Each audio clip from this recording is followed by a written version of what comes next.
Now, the control of the economy and the perpetual robbery of wealth is only one side of the Rubik's Cube the bankers hold in their hands.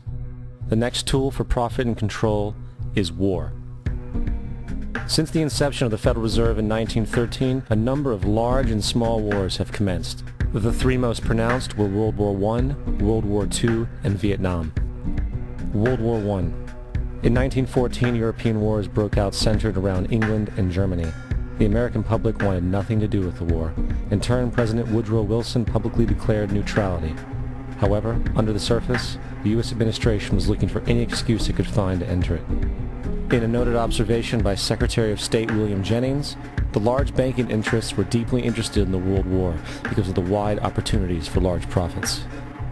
It's important to understand that the most lucrative thing that can happen for the international bankers is war, for it forces the country to borrow even more money from the Federal Reserve Bank at interest.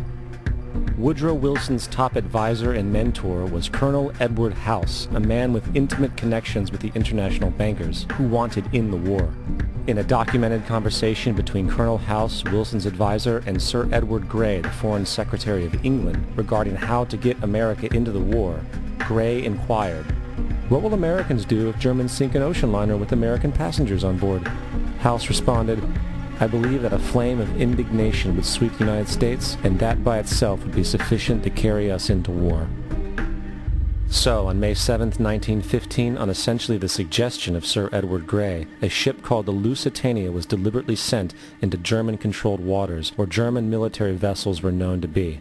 And, as expected, German U-boats torpedoed the ship, exploding stored ammunition, killing 1,200 people.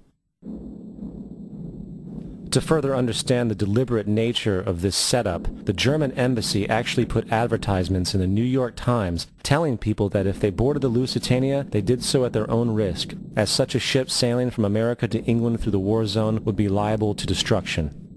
In turn, and as anticipated, the sinking of the Lusitania caused a wave of anger among the American population, and America entered the war a short time after.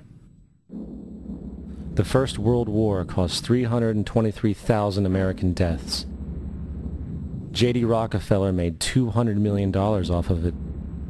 Not to mention the war cost about $30 billion for America, most of which was borrowed from the Federal Reserve Bank at interest, furthering the profits of the international bankers.